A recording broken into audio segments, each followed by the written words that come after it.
Good morning, my friends.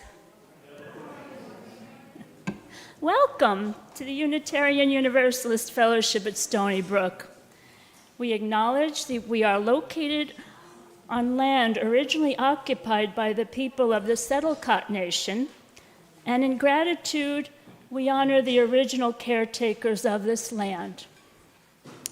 My name is Lorraine Stidd, and I am delighted to be serving today with Gina Talento as your worship associates, and Reverend David Messner, who will be our online service leader and is our consulting minister. Reverend Dave will be joining us with his recorded sermon on the screen later in the service. Our co-directors of religious education are Michelle Maggio and Susan Buckley, and they will be available after the service to speak with anyone with questions and youth. The names of our musicians today and the rest of our worship team, the names are located in your order of service this morning. Whether you are here in our sanctuary or attending online, we are one congregation worshiping together. So let's all say hi and wave to those joining from home. The camera is up here on your left. Good morning. A special welcome to those of you who are here for the first time or just visiting. We're so glad you're with us, and we are looking forward to getting to know you. If you're comfortable raising your hand, we would be able to find you and greet you after the service. Anyone here new or the first time? Welcome.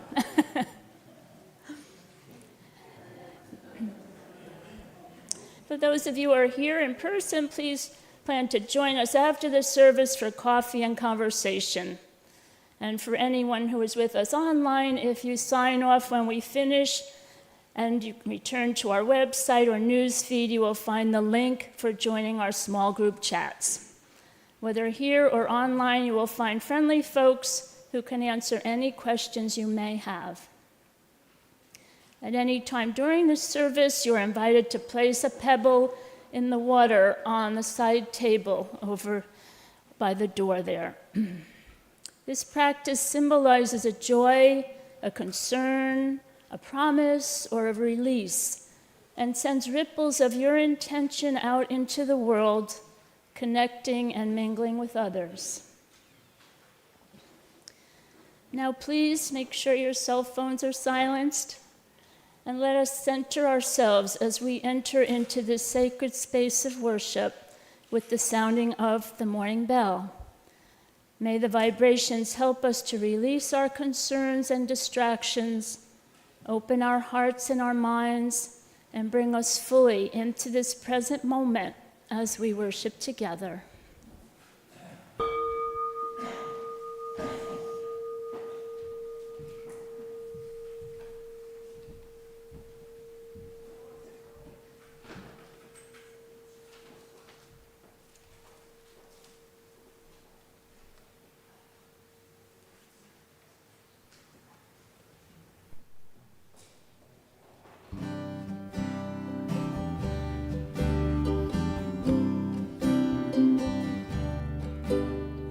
Inch by inch, row by row, gonna make this garden grow.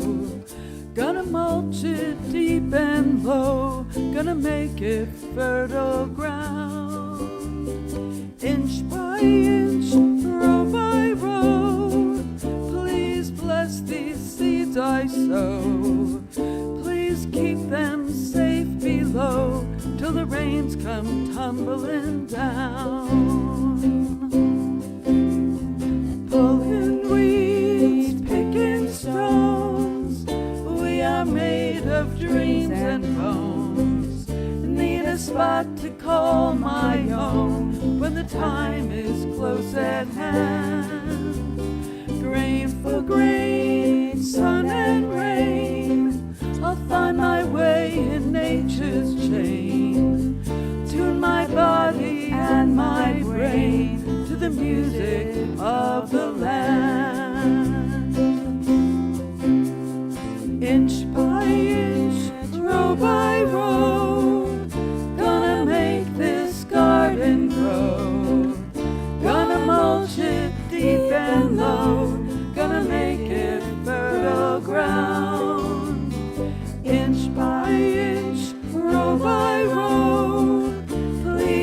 bless these seeds I sow. Please keep them safe below till the rains come tumbling down. Plant your rose, short or long, seasoned with a prayer and song. Mother Earth will keep you strong if you give her loving care. Grow watching from a tree has his hungry eye on me. In my garden I am as free as that feathered thief up there. Inch by inch, row by row, gonna make this garden grow. Gonna mulch it deep and low, gonna make it fertile ground. Inch by inch, row by row, please bless these seeds I sow. Please keep them safe below till the rains come tumbling down.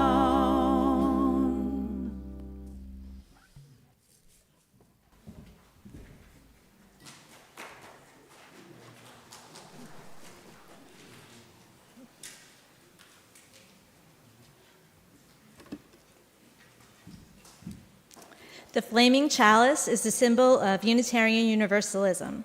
For those at home, I invite you to light a chalice or a candle as we kindle our flame here in the sanctuary. This morning, we invite Kay Aparo to come forward and light the chalice while I share these words from Reverend Michelle Collins. This is called the work that takes time. We kindled this light for the work that takes time, the seeds unseen rooting, the tide's patient carving, the small turning of heart towards open ground. We look towards what is slow and true, the steady flame that sustains our days. Thanks, Kay. Let's all rise in body or spirit and join in singing our first hymn this morning, number 128, For All That Is Our Life.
With the help of Michelle and Greg, I bring you Stuck, Words and Illustrations by Oliver Jeffries. It all began when Floyd's kite became stuck in a tree. He tried pulling and swinging, but it wouldn't come unstuck. The trouble really began when he threw his favorite shoe to knock the kite loose, and that got stuck too. So he threw his other shoe to knock down his favorite one, and unbelievably, that got stuck too. In order to knock down his other shoe, Floyd fetched his cat, Mitch. Cats get stuck in trees all the time, but this was getting ridiculous. Floyd fetched a ladder. He was going to sort this out once and for all, and he threw it up there. I'm sure you can guess what happened. Got stuck. The ladder was borrowed from a neighbor and would definitely need to be put back before anyone noticed. And in order to do so, Floyd flung a bucket of paint at it. And wouldn't you know it, the bucket of paint got stuck. But then Floyd tried a duck to knock down the bucket of paints.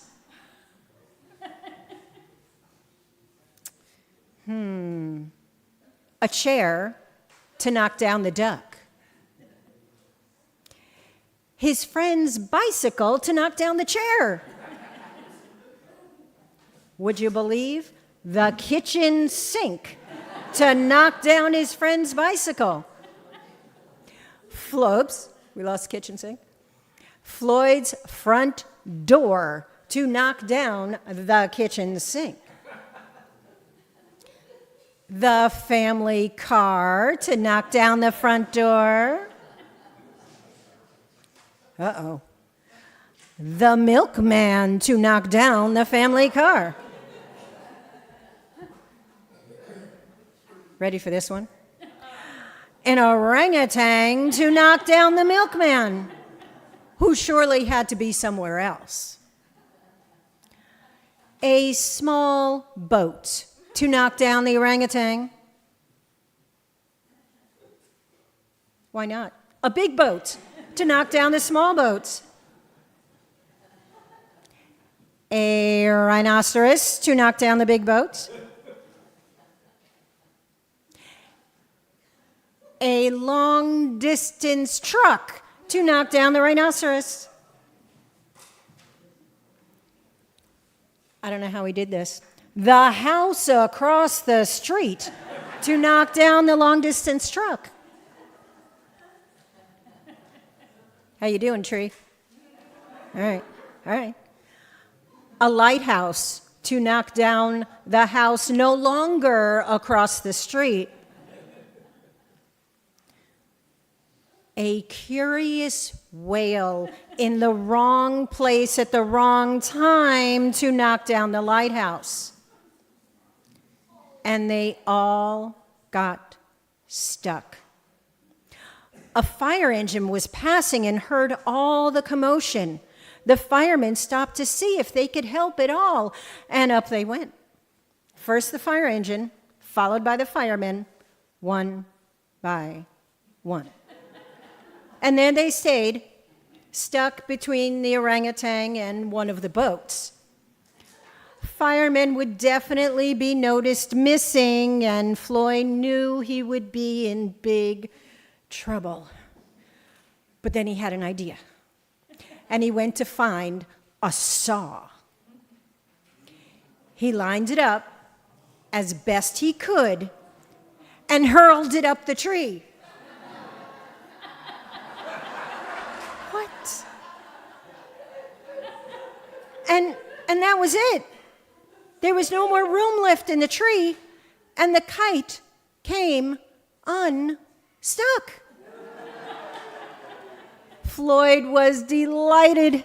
He had forgotten all about his kite, and he put it to use immediately, enjoying the rest of his day very much. But that night, Floyd fell asleep, exhausted. Though before he did, he could have sworn there was something he was forgetting. What? Do you know if he was forgetting anything? What do you think? I don't know. Please join together to sing the children out to their classrooms with the re-benediction found on the inside cover.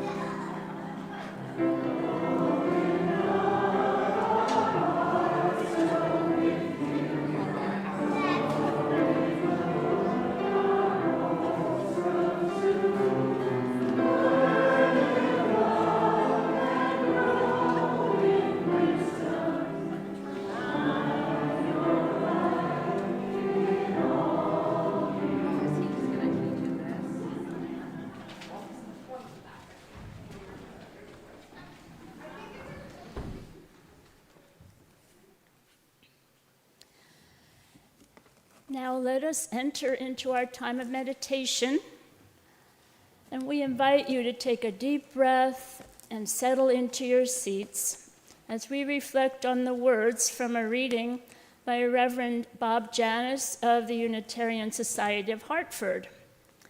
And then we'll have a time of silent meditation. And Peter will bring us out of the meditation with hymn number 123, Spirit of Life. Here are the words from Reverend Janis from his sermon entitled Curiosity. I learned that my cat Biscuit was wandering and exploring the woods with her new friend. Well, it was a revelation, and such a pleasant one for me to know that her last years were obviously some of her happiest. Curiosity didn't kill Biscuit. It gave her back her life. Biscuit and I, we both know it's a dangerous world out there. Even so, we wanted to get out there and have a look around. You never know what you might find. Curiosity might just bring us back to life.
It is our spiritual practice to share our offering 50-50 with an organization striving to create a more just world. Our shared plate recipient for the month of May is New Hour for Women and Children. The vision of this organization is to empower justice-impacted women and provide support for mothers and children by providing reentry services for women across Long Island. New Hour for Women and Children provides programming throughout the Riverhead, Yaphank, and Nassau jails with a focus on reentry planning, conflict management, art, and wellness, parenting, and a mother-baby bonding program which supports postpartum mothers at the Yaphank Nursery. They offer a powerful 12-week reentry program each fall and spring, including personalized case management and support groups, and operate a supportive and safe transitional home for women returning from incarceration, and sponsor family fun activities and gatherings throughout the year. New Hour also partners with the Long Island Social Justice Action Network to do advocacy work. Rebuilding a life after incarceration is full of challenges, and New Hour for Women and Children helps women to meet those challenges with confidence. Please donate generously to this very worthwhile organization.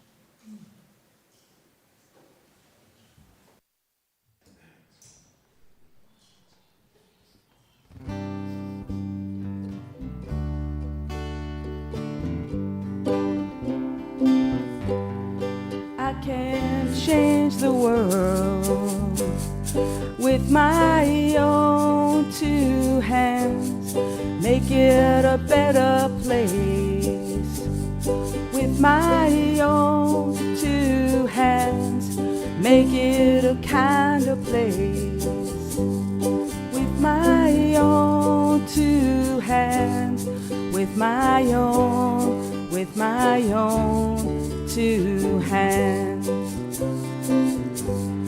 I could make peace on earth with my own two hands.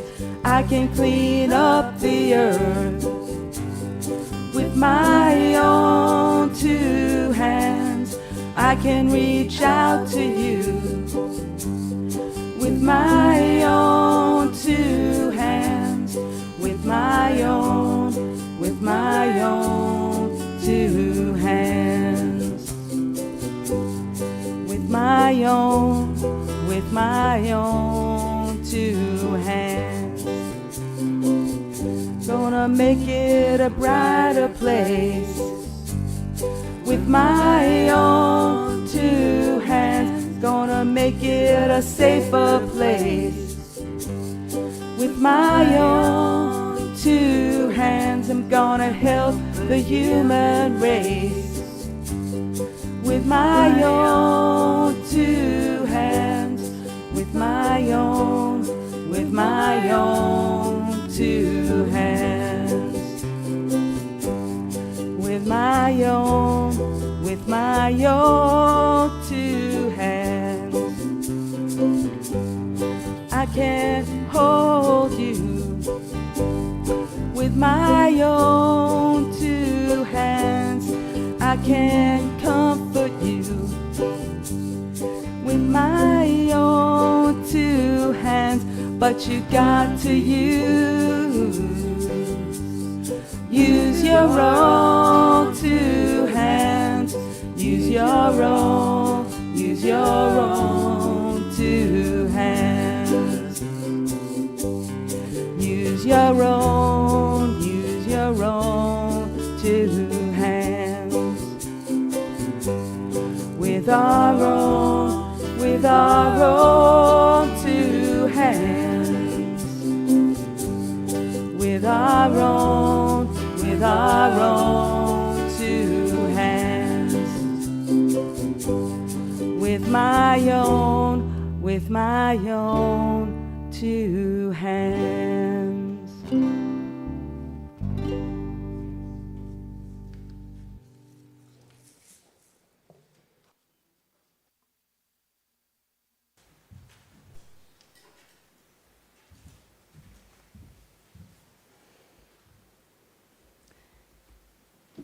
Wonderful, thank you all. We have a reading for you this morning It's called Astonishing Things Can Happen, and it's by the poet David White. There is no self that will survive a real conversation. There's no self that will survive a real meeting with something other than itself.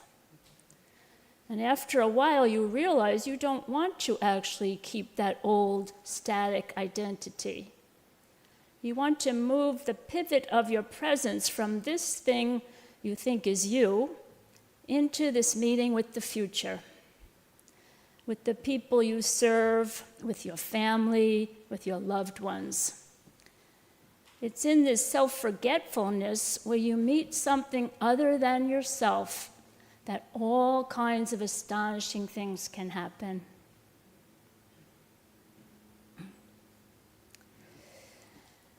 This is the last time our beloved consulting minister, Reverend Dave Messner, will be joining us at the pulpit virtually.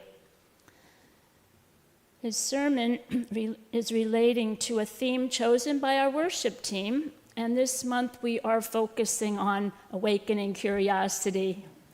Today, Reverend Dave's message is entitled, Big Problems, Small Solutions. And here's Reverend Dave.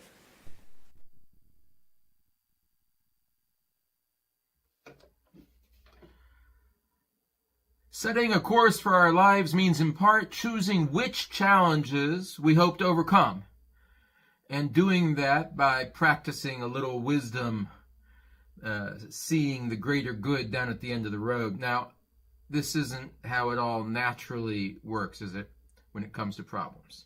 Often it's the problems that find us, unintended and uninvited, and sometimes it's the big ones that take over our lives. We know something about a few of those.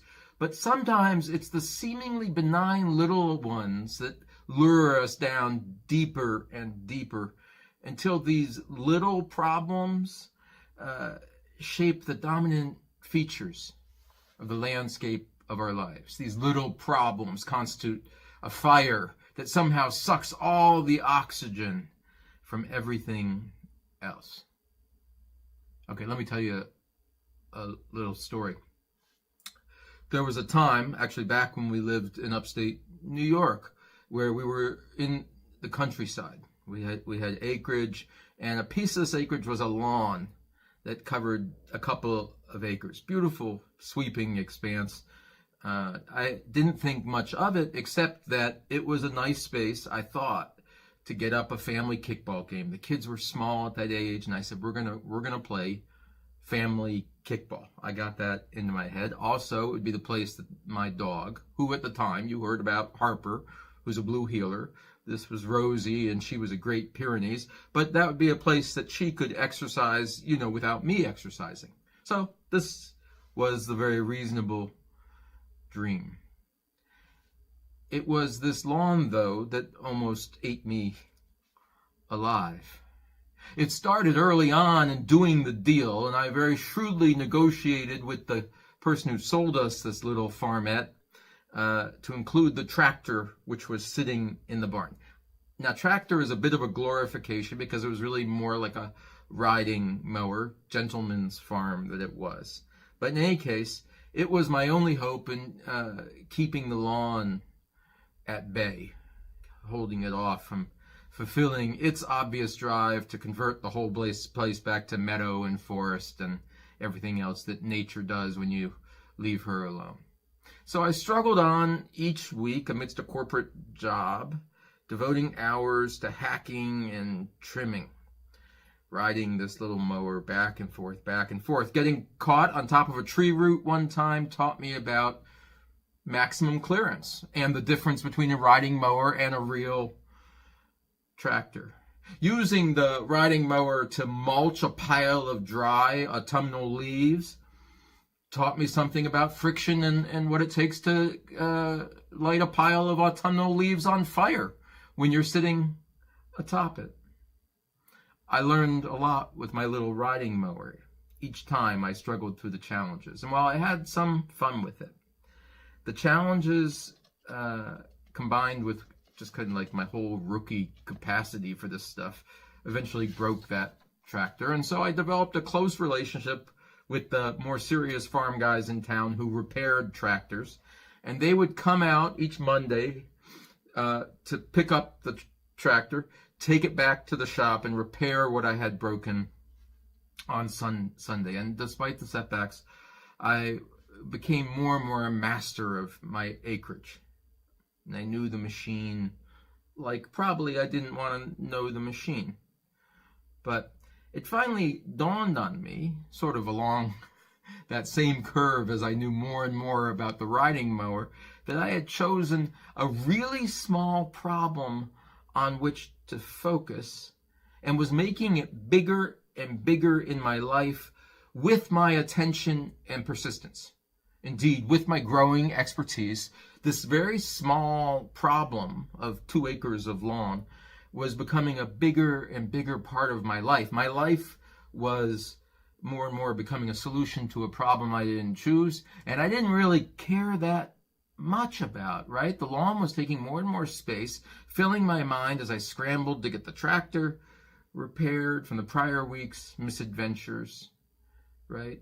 And meanwhile, the lawn, the trees, everything continued to grow, I will say aggressively. The big purpose now, I'll go back to the beginning of the story, right? The big purpose I was trying to serve in my heart was spending time and growing my new family by investing our time together outdoors. It was about that kickball game. Remember I said kickball? It was about kickball and not a lawn. And somewhere an inversion took place without me noticing it that was tantamount to me choosing an entirely different path in life. Setting our progressive agenda for living means seeing more clearly, I think, the ultimate good we're trying to serve. Then picking our spots for progress against those more ultimate goals. Progress ultimately means tackling our biggest problems with very small practices that add up over a lifetime.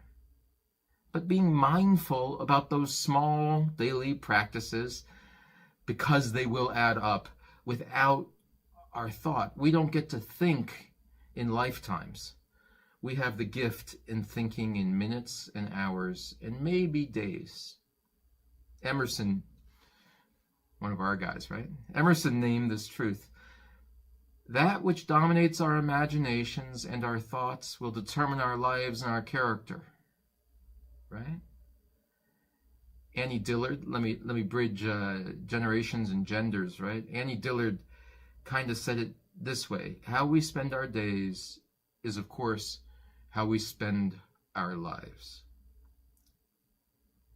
Leads me to sort of an Emerson-Dillard mashup. Right here, in this moment, the question which presides over our minds and hearts and the actions we direct toward it in this one day of living, this question is creating and determining the quality of our life. And we should take that seriously.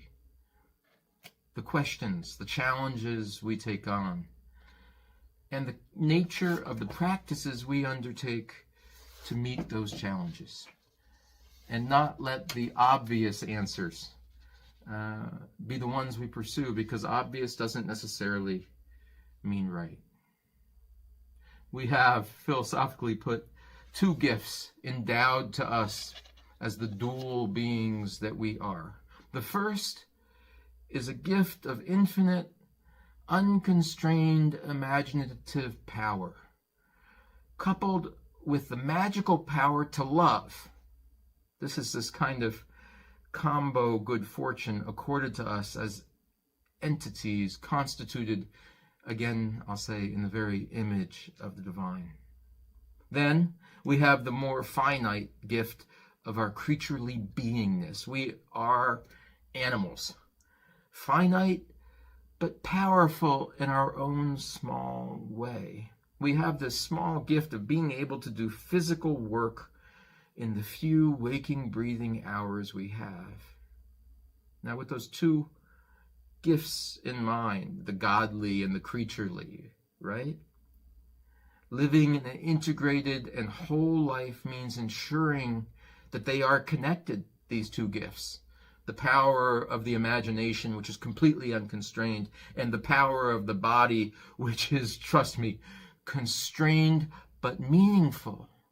Constrained but meaningful. We can't do everything, but we can do something. It's an important truth.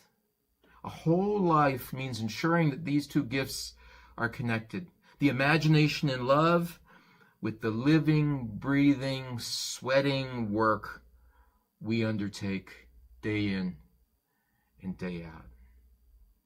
We need to, I think, make sure that we're grasping for the biggest possible problems, not just amplifying the little ones, not just accepting the problems that show up on our doorstep, trivialities that we make into the work of a lifetime, trivialities that do not deserve that investment of spirit, soul, and sweat, right? Small problems so often work to drain our energy, death by 1,000 cuts, as they say, while big problems, when we use our imagination to grab on, metaphorically, metaphysically, to the big problems, those big problems feed us with energy, right? Let me start with that point. Does anyone have, or have you had a problem where people bring you, have a job where people bring you minute problems all day long? Have you ever had that kind of job? How did it feel? By contrast, did anyone ever have work that is exactly the opposite? I think of the emergency room in the hospital. All of the problems are immediate, specific, actionable, and none of them are small to the person presenting them. How does that kind of engagement of self change your understanding of what you're doing? Or let me take it back. I don't want to talk about understanding. I want to talk about the experience of doing. Investing our physical selves in big, meaningful problems that change people's lives, that reduce the suffering of the world by a little bit, by the amount that we can as humans, right? So in our little faith community, I invite you and I charge you to always come forward with the big problems. The whole reason why we gather together on Sunday is to grasp in some way these problems that seem too big for any of us alone. We come together to squint a bit, to see the horizon line, and to say to one another, look over there. Do you see that? Can you make it out? Can you see the whole of it? It seems significant. It seems important. It seems worth going after. Now, let's have a conversation about the baby steps we can take walking toward that horizon line. Sometimes we risk manifesting the worst of all possible worlds, opting for the biggest, most forceful, and expensive solutions to problems we ought to be leaving alone in the first place. I have in mind the wars we start.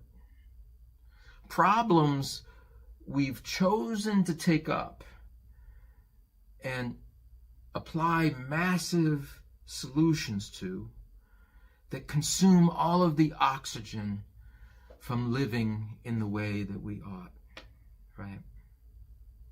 Going back to my yard, because I'm stuck there, right? To tell you the truth, I was in my mind rationalizing and saving up to purchase like a 22 horsepower, 54-inch, zero-turn John Deere mower. Now, a few of you in there in the room today know what that is, but it's an amazing solution to the problem I seem to have. More, bigger, better equipment. like that would change the situation. And you remember the situation had to do with my distraction from what was important to me, which was kickball with my kids who were 5 and 8 years old, right? Are there other ways to solve that problem without a $6,000 mower? Okay, I'm probably going to leave the yard care metaphor alone now, although I don't totally promise that. Instead, I want to ask you, what problem have you chosen to give your heart to? And it could be the problem of a lifetime. You know, we have a few Mother Teresas sitting in the audience who have given their life to the suffering in Calcutta and have chosen a focal point and stuck with it. More often, it changes year by year and as we get older. And so I'm asking you, what have you chosen to give your life to? What challenge have you chosen right now? Where are you spending your waking hours? Where are you spending your precious dollars? What problem do you see with clarity by virtue of your age and stage, such that you would whisper to our young people the importance of it so they might work on it too? Where are you thinking about handing the baton to solve big problems, right? Where are we doing that collectively as a people in this faith community, or as a people in America, right? A couple generations ago, it was all about going to the moon, right? 3 generations ago, it was all about drawing a firm line against hostile ideology, hateful aggression. 100 generations ago, what was it? I don't know. Egyptians said, let's build pyramids. We need pyramids for the gods to reach closer to the sky and to entomb our leaders. Okay, generation by generation, you look, what did we choose? Stage and after stage of your life, look back and say, what did I choose as a central challenge of my life? How did I use those 10,000 breaths I had in my 20s? I don't know if that math works out, but I think you get my point. We don't have to look far now for big problems in which we could be caught up, in which we can be energized. Is it right now? We've stopped talking so much about climate change, but it feels upon us. The waters are rising, and I'm preaching today to an island quite close to sea level. Democracy seems to be a fragile structure. Is democracy a big challenge with baby steps we can take today? It feels like it. The headlines, and we only need to walk headline by headline. I'm holding up a figurative newspaper, as Bart said, preach with the newspaper in one hand, right? Line by line, we can see the big problems that can energize us. And then, too, we can look at our own lives, big problems, challenges of chronic illness, right? Unemployment, poverty for some of us. We can choose these problems to work on, and we can take action today in small but powerful ways. And so I want us to feel not afraid of grappling with big problems, naming them when they're present in our lives, naming them when they're present in our families, and certainly naming them when they're present in our country. Feel not afraid, because we will not solve them in a day, and we will not solve them alone. We may not solve them at all, but we will walk toward the horizon line in meaningful and strong ways, I believe. We start small. The entrance into big problems is through small openings. There's a principle in Japanese architecture, one of my other enthusiasms. Yard work, Japan. My 2 enthusiasms I wish you to remember about me. But in Japanese architecture, you'll often note that when you walk into a classical Japanese home or structure, it's built so you duck your head and you ready yourself in a small chamber before being received in the main room, the larger space. it's through the most modest of entry points which necessitate the lowering of ourselves, the lowering of expectations, a kind of humbling of ourselves before we go into a larger space and we're joined together in the whole of the body, the place where the work can be done. So today, I'm not only talking about small steps, I'm talking about taking a breath and entering by a lowering of ourselves to come into a space anew. I think that's a little bit what you're doing as you come to this new chapter of ministry, is to take a breath, to duck your head, and to come into the entryway and prepare to be welcomed into unexpected grandeur of new problems, bigger, more significant, more compelling, and to take the small steps that will transform not only the world grandiosely, but the community in which you live. It seems at times that the tools we've been given are modest, right? Solving global warming, solving the collapse of democracy, solving poverty, I don't know, the list goes on and on. And yet, we know from working through our own life story, our own autobiography, I bet, that we have at times, with very few tools, risen to overcome the most extraordinary challenges.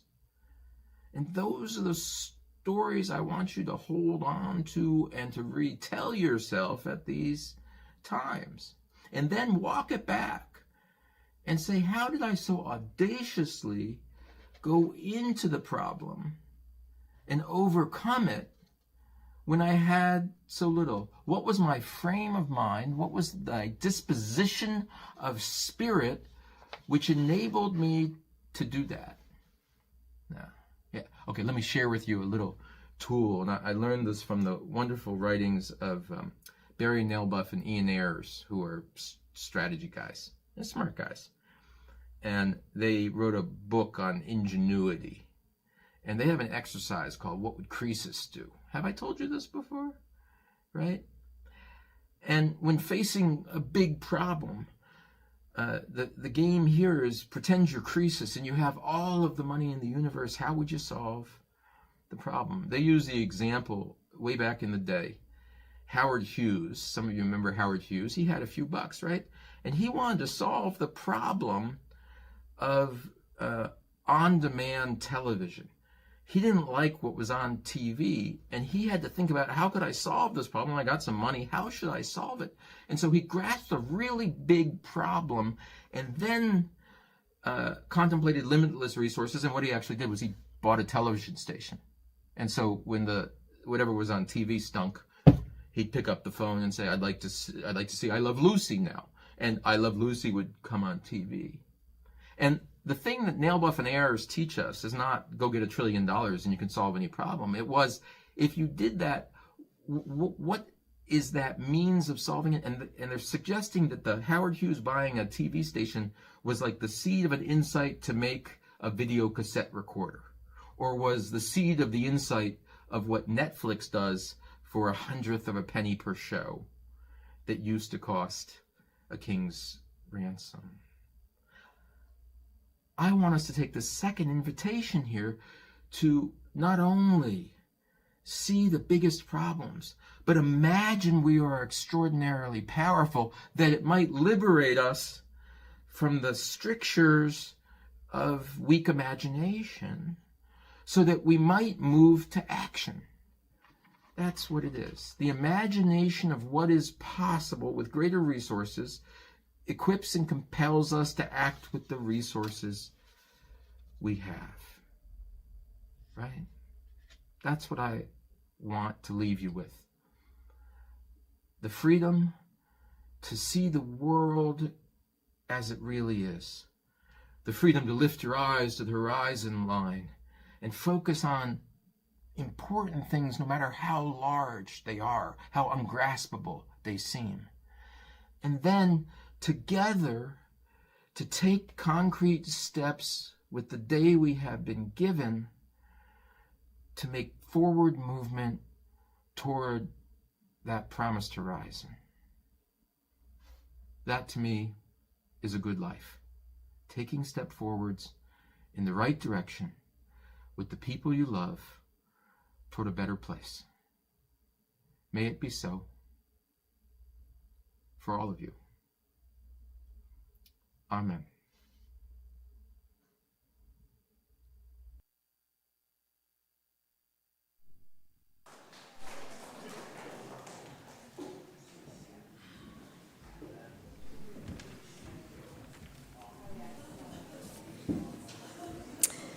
Please rise and body your spirit for our final hymn, number 121, We'll Build a Land.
Thank you, Peter.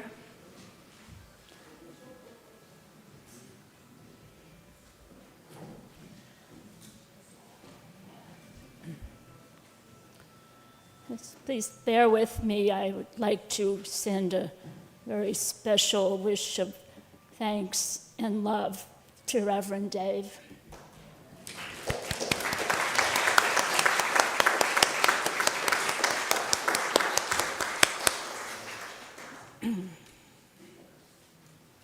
Our closing words are from the Reverend Scott Taylor from a piece entitled, Maybe may we be changed. As we go out into the wider world, may curiosity never let us escape from its clutches. May we not rush to solve every mystery that comes our way. Instead, let us revel in the riddles, hold tight to the head scratchers, and embrace every enigma that crosses our path. For it is only these impertinent puzzles which help us remember that our answers are never complete, and it is the questions that make us whole. I'd also like to share with you, yesterday I went to the celebration of life at Shelter Rock for Reverend Natalie Fenimore. I know Reverend Dave mentioned her passing in April when he spoke a few weeks ago. And Reverend Natalie was a real friend to our congregation. She came, I think, a year or so ago and worked on a service with us. And I wanted to share with you, her family gave out these bookmarkers. And written on the back were some words from Reverend Natalie that I wanted to share with you that fits us, God bless you, that fits us this our words this morning. We can be a people who make a way out of no way. And here's to honor Reverend Natalie. And as our service concludes, let us wave and say goodbye to the folks online. Bye-bye.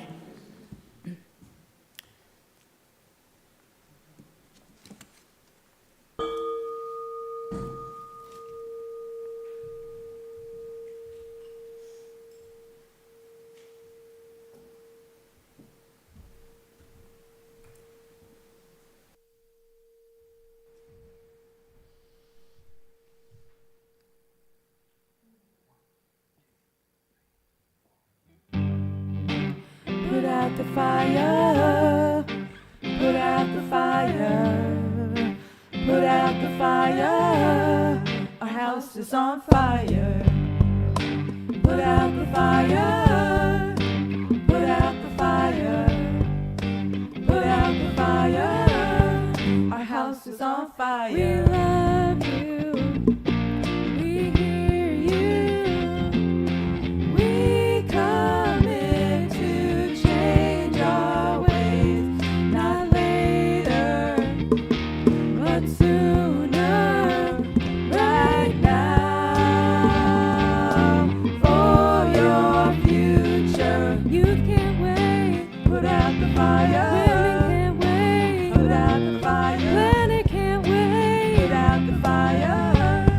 Our house is on fire. For our children, put out the fire. And their children, put out the fire. And their children, put out the fire. Our house is on fire. For songbirds, for clean air, for the oceans and the bays, not later, but sooner, right now, for our future. Melting glaciers, put out the fire. Rising seas, put out the fire. Bleaching coral, put out the fire.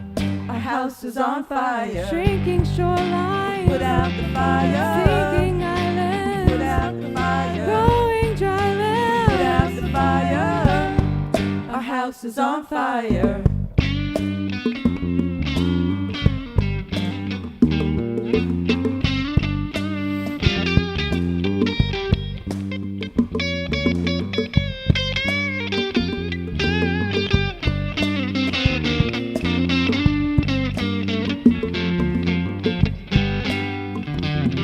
Let bees live, let trees grow, let the snow fall.